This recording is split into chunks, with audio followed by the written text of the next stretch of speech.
Assalamualaikum warahmatullahi wabarakatuh. Alhamdulillahirabbil alamin wassalatu wassalamu ala asyrafil anbiya'i wal mursalin wa ala alihi wa sahbihi ajma'in. Subhanaka la ilma lana illa ma 'allamtana innaka antal alimul hakim. Rabbi shrah li sadri wa yassir li amri wahlul 'uqdatam min lisani yafqahu qawli. Rabbi yassir wa la tu'assir ya karim. Alhamdulillah, pertama-tamanya marilah kita sama-sama merapatkan kesyukuran kehadrat Allah SWT kerana pada pagi ini kita dapat sama-sama hadir ke kelas pendidikan Islam untuk tingkatan 2. Jadi terima kasihlah kepada anak-anak sekalian yang dapat meluangkan masa untuk kelas kita pada pagi ini. Mudah-mudahan kita semua mendapat rahmat keampunan daripada Allah Subhanahu Wa Taala.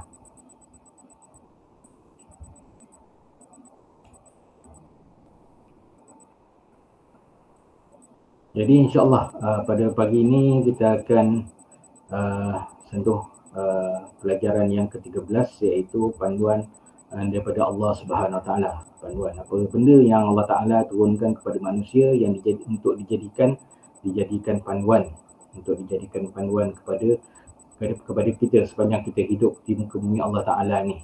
Okay. Kita bukan sahaja diciptakan begitu saja, tapi ada benda yang perlu kita buat dan ada benda yang perlu kita taati, okay, daripada perintah Allah SWT. Contohlah macam kalau kita tengok orang buat barang-barang elektrik kan, ataupun handphone lah, senang handphone lah, okay, handphone kan, orang buat handphone ataupun smartphone. Okay, sekarang ni smartphone. Okay, smartphone kan, orang yang buat smartphone ni mesti dia ada sediakan satu orang kata satu manual yang untuk dijadikan panduan kepada pengguna. Jadi kalau katakan ada masalah macam mana nak operate, macam mana kita nak onkan smartphone tu, jadi kita akan tengok pada manual tersebut. Setiap barang tu mesti ada manual dia, ada panduan dia. Okay, jadi dalam bab akidah ni pun begitu juga. Dalam kita hidup di dunia ini, bila kita diciptakan oleh Allah Ta'ala sediakan panduan ataupun manual untuk jadi panduan kita sepanjang kehidupan kita di dunia Allah Ta'ala ini. Okay. Jadi bidang yang kita sentuh pada pagi ini adalah bidang akidah. Ini panduan daripada Allah SWT, bermaksud kita beriman dengan kitab suci. Okay, beriman dengan kitab suci, mempercayai sepenuhnya tanpa sebarang keraguan bahawa Allah Ta'ala telah menurunkan kitab-kitab kepada rasul yang terpilih. Okey, siapa rasul yang terpilih, apa kitab-kitab yang diturunkan, okey, kita akan bincangkan selepas ini. Yang keduanya, kita yakin isi kandungannya untuk disampaikan kepada umat manusia sebagai panduan hidup. Allah Ta'ala dah turunkan kitab, dah turunkan panduan, jadi kita kena ikut apa yang telah diturunkan itu. Okey, apa yang ada dalam kitab, ada dalam Al-Quran, kita kena ikut sebagai panduan kepada hidup kita semua. Okey, dan sebahagian wahyu yang Allah Ta'ala turunkan sebagai kitab itu dan sebagainya terkandung dalam suhuf. Ada yang diturunkan dalam bentuk kitab dan ada yang diturunkan dalam bentuk suhuf. Suhuf ni senang kita yang lembaran lah. Dia bukan kitab. Kalau kitab ni kita nampak buku setongkol kan, tapi kalau suhuf ni dia dalam bentuk lembaran yang diturunkan kepada rasul dan nabi tertentu. Dan kita akan tengok lepas ni. Okay, seterusnya beriman dengan kitab-kitab suci. Okay, wajib beriman kepada semua kitab suci. Apa di kitab suci yang perlu kita beriman? Lepas ni kita akan tengok. Okay, mengingkari kitab-kitab yang diturunkan oleh Allah Ta'ala akan menyebabkan akidah kita rosak. Okay. Walaupun kitab tu diturunkan sebelum kebangkitan Nabi Muhammad SAW, kita kena yakin bahawa kitab tu telah diturunkan oleh Allah SWT. Okay. Kitab tu telah diturunkan oleh Allah Ta'ala. Contohlah, kitab yang diturunkan sebelum Nabi Muhammad SAW, kitab Injil yang diturunkan kepada Nabi Isa AS. Okay. Dalil daripada kitab Zalikal kitab, a'udzubillahi minasyaitonir rajim, alif lam mim, Dzalikal kitabul la raiba fihi hudal lil muttaqin alladzina yu'minuna bil ghaibi wa yuqimuna as-salata wa mimma razaqnahum yunfiqun walladzina yu'minuna bima unzila ilaika wa ma unzila min qablik wa bil akhirati hum yuqinun. Okey. Ni alif lam mim, kitab ini iaitu Al-Quran, tidak ada syak padanya. Kita tak boleh syak pada apa yang ada di dalam Al-Quran.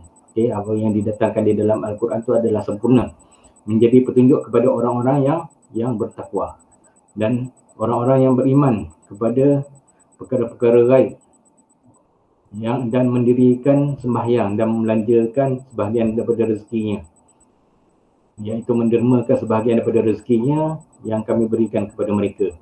Dan juga orang-orang yang beriman kepada kitab Al-Quran yang diturunkan kepadamu wahai Muhammad, dan kitab-kitab yang diturunkan terdahulu. Kitab-kitab yang diturunkan terdahulu. Okey, selain daripada Al-Quran, ada sebelum Nabi Muhammad SAW ada kitab yang lain. Okey, dan serta mereka yakin akan adanya hari akhirat. Okey, kitab-kitab suci. Okey, apa kitab dia? Okey, nama kitab dia pertama sekali Zabur. Okey, yang kedua Taurat, yang ketiga Injil, yang keempat, yang terakhir sekali Al-Quran. Okey, jadi penerima kepada kitab Zabur iaitu Nabi Daud alaihissalam. Nabi Daud alaihissalam, ataupun dengan kata lain bapa kepada Nabi Sulaiman. Okey, Nabi Sulaiman anak kepada Nabi Daud. Okey, Zabur diturunkan kepada Nabi Daud, Taurat diturunkan kepada Nabi Musa, Injil kepada Nabi Isa. Okay. Sebelum tu Taurat ni kalau bahasa orang barat, Taurat ni perjanjian dahulu, perjanjian lama. Injil ni perjanjian baru.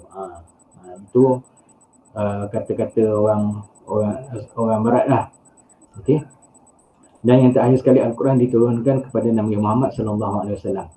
Okey, bahasa bagi kitab Zabur adalah bahasa Suryani, bahasa Nabi Daud. Okey, Taurat bahasa Ibrani ataupun Hebrew. Yang Ibrani ni masih lagi dituturkan oleh bangsa Yahudi di Palestin. Bangsa Yahudi di Palestin masih lagi menggunakan bahasa Ibrani. Begitu juga Injil diturunkan dalam bahasa Ibrani, melainkan Al-Quran diturunkan di dalam gunakan bahasa Arab. Okey. Umat yang terlibat dengan kitab Zabur iaitu umat Yahudi ataupun Bani Israel. Okey, Bani Israel. Begitu juga dengan Taurat, Bani Israel juga. Injil pun sama juga, Bani Israel dan Yahudi juga, melainkan Al-Quran diturunkan kepada bangsa Arab dan kepada seluruh manusia. Okay, kepada seluruh manusia. Itu beza dia antara Al-Quran dengan kitab-kitab yang terdahulu. Kalau kitab terdahulu diturunkan kepada umat yang tertentu sahaja. Okay, kalau kitab-kitab terdahulu contohnya Zabur, Taurat, Injil diturunkan kepada umat tertentu sahaja, iaitu umat Yahudi ataupun Bani Israel. Melainkan Al-Quran. Al-Quran ni diturunkan kepada semua. Okay, kepada semua umat manusia, tak kira engkau bangsa apa sekalipun. Kau bangsa Arab ke, bangsa Melayu ke, bahasa Inggeris ke, okay, bangsa Negro ke, tetap tertakluk di bawah Al-Quran Al-Karim yang diturunkan kepada Nabi Muhammad sallallahu alaihi wasallam. Okey, kandungannya kalau di dalam Zabur adalah kata-kata hikmah dan nasihat. Okey. Taurat pengajaran dan bimbingan. Injil hukum khusus terbatas kepada Bani Israel, hukum khusus terbatas kepada Bani Israel. Okay, macam saya sebut tadi lah. Okay. Zabur, Taurat dan Injil dia tak tertakluk pada bangsa ataupun kaum tertentu saja, melainkan Al-Quran. Okay. Dan Al-Quran adalah syariat kepada semua umat manusia, tak kira kita berbangsa apa sekalipun. Okay. Terusnya suhuf. Okey, suhuf maksudnya kalam Allah yang diwahyukan kepada nabi-nabi dan rasul-rasul tertentu yang mengandungi hukum-hukum dasar. Okey, mengandungi hukum-hukum dasar dan dalam bentuk lembaran. Macam saya sebut tadi lah. Okey, suhuf ni dalam bentuk lembaran. Tadi kitab dia dalam bentuk setongkol, buku. Okey, kitab ataupun kita namakan sebagai buku lah. Okey, kalau suhuf ni dalam bentuk lembaran. Okey, bilangan penerima ni ada contoh yang pertama 50 suhuf kepada Nabi Syis. Okey, Nabi dia ramai. Ramai. Jadi antara Nabi yang diturunkan suhuf iaitu Nabi Syis AS iaitu 50 suhuf. Seterusnya kepada Nabi Idris AS 30 suhuf. Seterusnya kepada Nabi Ibrahim AS 10 suhuf. Dan yang terakhir sekali kepada Nabi Musa sendiri 10 suhuf. Okey. Keistimewaan kitab Al-Quran berbanding kitab sebelumnya. Yang pertama, Al-Quran bersifat syumul iaitu lengkap, okey, dan mencakupi semua aspek kehidupan manusia di dunia dan di akhirat. Kalau kita tengok tengok Al-Quran, dalam Al-Quran tu macam-macam. Ada cerita pasal jenayah. Contohnya, hukum orang mencuri, as-sariqu was-sariqatu faqta'u aydiyahuma. Kalau orang mencuri, hukumnya potong tangan. Ataupun hukum zina, az-zaniyatu waz-zani fajlidu kulla wahidin minhuma mi'ata jaldah. Itu maknanya dalam Al-Quran ada cerita pasal hukum untuk jenayah. Juga di dalam Al-Quran ada sebut pasal ekonomi, pasal iktisad, pasal ekonomi. Contohnya pengharaman riba, kan? Pengharaman riba dan pengharaman benda-benda yang diharamkan. Iaitu contohnya kita diharamkan makan khinzir, diharamkan berjudi, semua disebut di dalam Al-Quran. Jadi Al-Quran adalah lengkap dibandingkan dengan kitab-kitab yang sebelum. Seterusnya, terpelihara sehingga hari kiamat. Okay? Al-Quran ni lengkap sehingga hari kiamat. Okay? Terpelihara. Dia tidak akan berlaku penyelewengan pada Al-Quran. Allah Ta'ala jaga Al-Quran ni tidak berlaku penyelewengan. Berbanding dengan kitab-kitab terdahulu, umat-umat terdahulu telah melakukan penyelewengan kepada kitab-kitab terdahulu. Contoh yang berlaku pada kitab Injil, pada kitab Taurat. Jadi ada berlaku perubahan di dalam kitab-kitab tersebut. Melainkan Al-Quran. Al-Quran dipelihara. Maknanya apa yang ada pada depan kita tu, Al-Quran di depan kita tu kekal sehingga hari kiamat. Dan mengesahkan kebenaran kitab-kitab terdahulu. Okay, dalam Al-Quran disebut, ada sebut tentang apa yang terkandung dalam kitab-kitab terdahulu, apa yang berlaku pada umat-umat terdahulu ada disebut di dalam Al-Quran. Disebut cerita pasal Bani Israel, ada sebut pasal kaum Nabi Lut, ada sebut pasal kaum Ad dan Samud. Jadi semuanya ada terkandung di dalam Al-Quran. Terusnya Al-Quran diturunkan menjadi mukjizat kepada Rasulullah SAW untuk membuktikan kebenarannya. Okay, Al-Quran adalah mukjizat yang kekal sehingga hari kiamat. Okay, tak ada orang yang boleh dapat mengubah Al-Quran. Okay, menjadi petunjuk kehidupan kepada semua manusia. Yang saya sebut tadi lah, kalau orang yang buat handphone ataupun smartphone tu, dia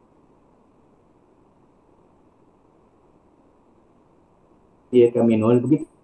Allah Ta'ala sediakan manual itu Al-Quran untuk menjadi panduan kepada kita semua. Dan menjadi ibadah kepada manusia yang membaca, mengkaji dan mengamalkan. Okay. Bila kita baca Quran, mendapat pahala. Dia dikira sebagai ibadah khusus. Okay. Dikira sebagai ibadah khusus. Ibadah ni ada dua, ada ibadah khusus, ada ibadah umum. Ibadah khusus macam kita sembahyang, kita baca Quran, kita bayar zakat, itu ibadah khusus.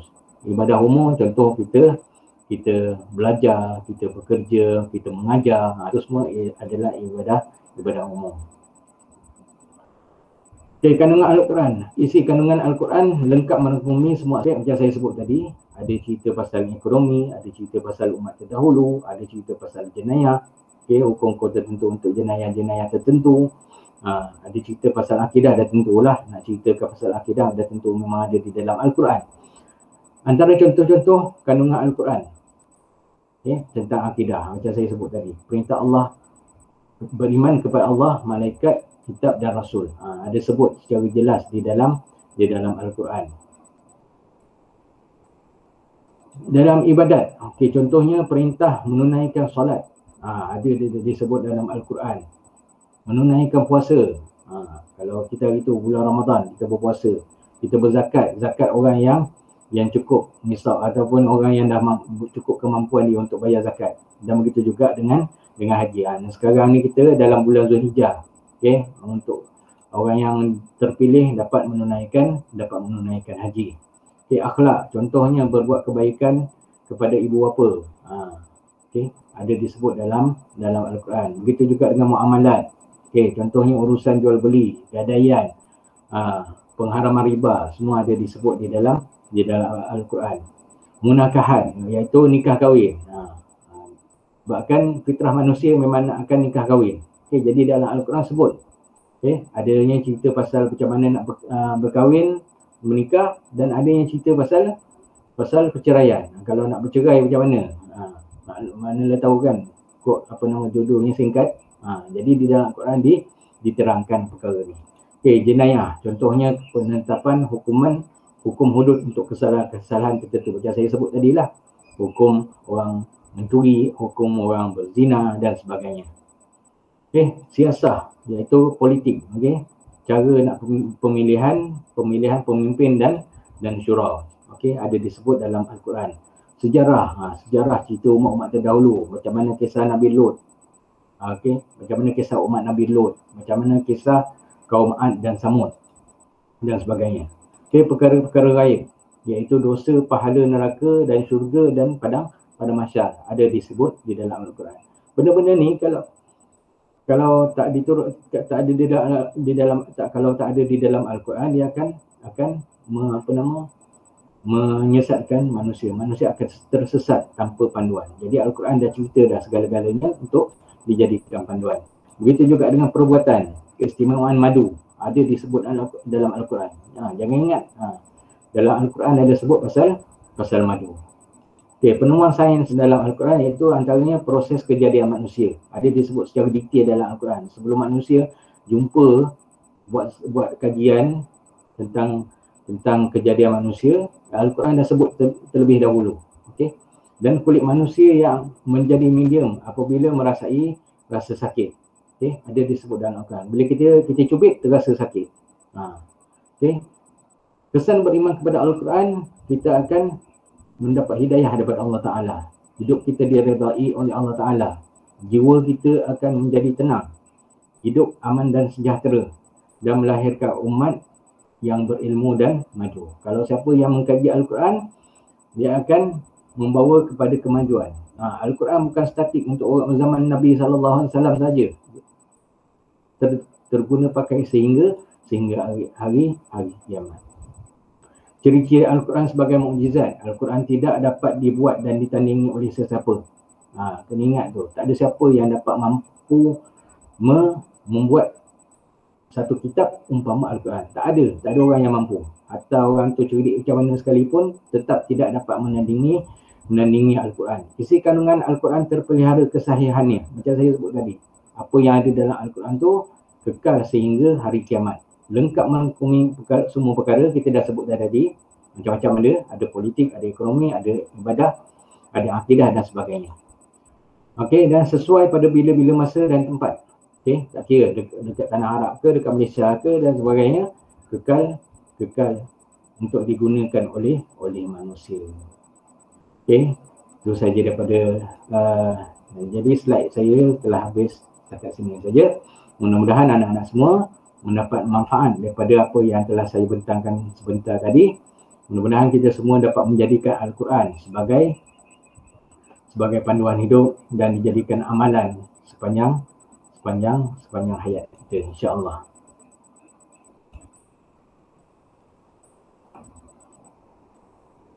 Okay, jadi kalau sekiranya ada apa-apa persoalan, boleh diajukan di dalam Google Classroom kita ataupun di dalam grup WhatsApp kita. Itu saja daripada saya. Wabillahi taufiq wal hidayah. Wassalamualaikum warahmatullahi wabarakatuh.